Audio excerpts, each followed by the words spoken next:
Baginda Raja pulang ke istana dan langsung memerintahkan para prajuritnya menangkap Abu Nawas. Tetapi Abu Nawas telah hilang entah kemana karena ia tahu sedang diburu para prajurit kerajaan. Dan setelah ia tahu bahwa prajurit kerajaan sudah meninggalkan rumahnya, Abu Nawas baru berani pulang ke rumah. "Suamiku, para prajurit kerajaan tadi mencarimu," kata istrinya. "Iya istriku, ini urusan gawat. Aku baru saja menjual Sultan Harun ar-Rasyid menjadi budak."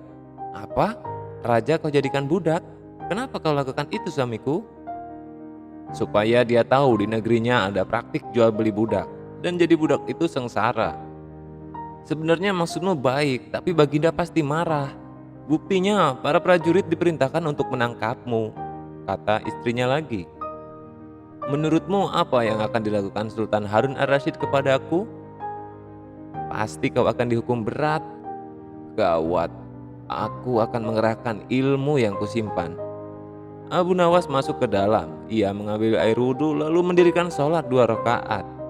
Ia berpesan kepada istrinya apa yang harus dikatakan bila Baginda datang.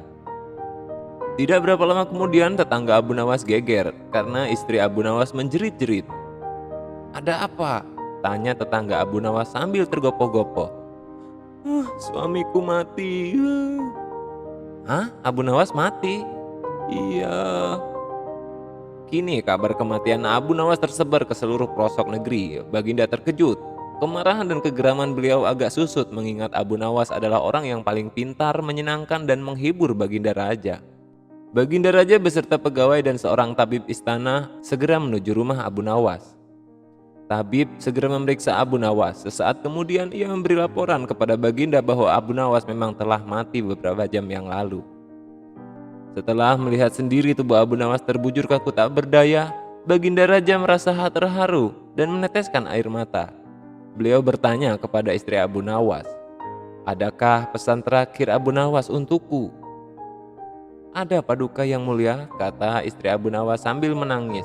"Suami hamba Abu Nawas memohon, sudilah kiranya Baginda Raja mengampuni semua kesalahannya dunia akhirat di depan rakyat," kata istri Abu Nawas terbata-bata.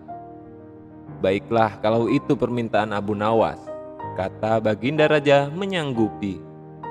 Jenazah Abu Nawas diusung di atas keranda, kemudian Baginda Raja mengumpulkan rakyatnya di tanah lapang.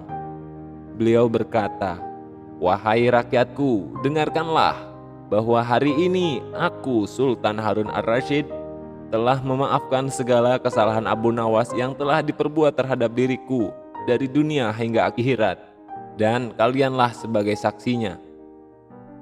Tiba-tiba dari dalam keranda yang terbungkus kain hijau terdengar suara keras, "Syukur, syukur."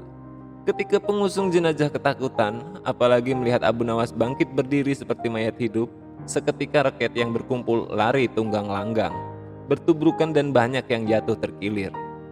Abu Nawas sendiri segera berjalan ke hadapan raja. Pakaiannya yang putih-putih bikin Baginda keder juga. Kau sebenarnya mayat hidup atau kau memang hidup lagi?" tanya Baginda dengan gemetar.